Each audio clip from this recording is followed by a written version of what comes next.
Parfois, pour des raisons diverses, si le tracé, par exemple, le nécessite, on a le besoin de rigidifier beaucoup moins le trait arrière de sa pistarde, qui en temps normal l'est, surtout sur un châssis usine type usine Renault Sport.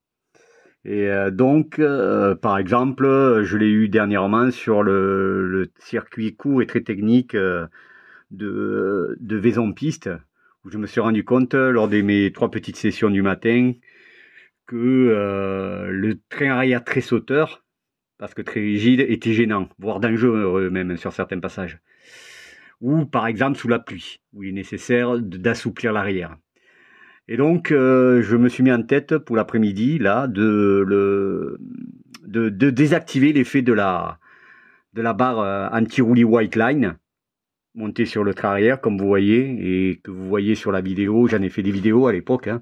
Je vous mets le lien de la première en haut à droite de cette vidéo, sans avoir à la déposer, parce que j'avais vraiment pas envie de la déposer totalement, de me retaper seul, c'est assez chiant, hein, voir la vidéo à remonter, à la revisser sur le trait arrière.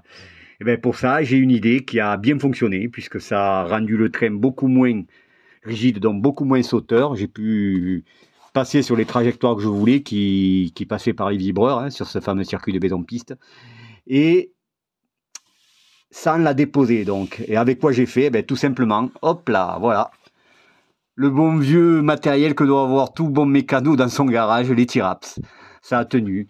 Donc je vous rappelle qu'en temps normal, la suspension, la barre vient se prendre, c'est ce qui fait la torsion, sur ces 2 suspensions, une suspension de chaque côté, hein, droite et gauche, avec un cylindre bloc très rigide, là, le noir. Et c'est ce qui joue la torsion, quoi, hein, qui fait jouer sa torsion. Eh ben, j'ai enlevé les vis. À la place, comme vous voyez, j'ai mis 2 T-Raps en haut pour la tenir, parce qu'en fait, si je l'avais laissé telle quelle sans les vis, la barre anti-roulis, elle tombe et elle traîne par terre, quoi, elle touche par terre. Donc le but de ces T-Raps, ce n'est pas de faire jouer justement, puisque du coup, j'ai supprimé l'effet de la barre anti-roulis, hein, donc la rigidité en moins. Hein. C'était de la faire tenir en l'air sans que ça casse. Donc j'ai remplacé dans l'axe des vis par 2 T-Raps que vous voyez et 2 en haut de chaque côté. Voilà donc une petite solution si ça vous intéresse quand vous considérez que l'arrière est trop sauteur, trop rigide, en particulier sous la pluie, puisque moi je tourne sous la pluie, hein, où on sait que plus l'arrière sera rigide, moins c'est bon, il vaut mieux l'assouplir. C'est d'ailleurs pour ça qu'à l'origine, White Line a 2 positions pour les vis. Hein.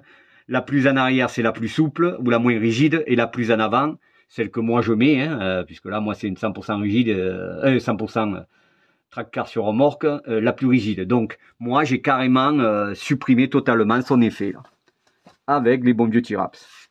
Hop, j'essaie de faire, voilà. Voilà, c'était la petite astuce du jour. Je peux vous assurer que ça a très bien fonctionné l'après-midi. L'arrière était moins rigide, il ne restait plus donc la rigidité des cylindres blocs et des amortisseurs de la Clio 2 Cup X65, hein, la compétition usine Renault Sport, mais plus celui de la barre. Tout ça sans avoir eu à la déposer. À penser donc, et à faire si vous êtes dans le même cas que moi. Allez, portez-vous bien et à bientôt.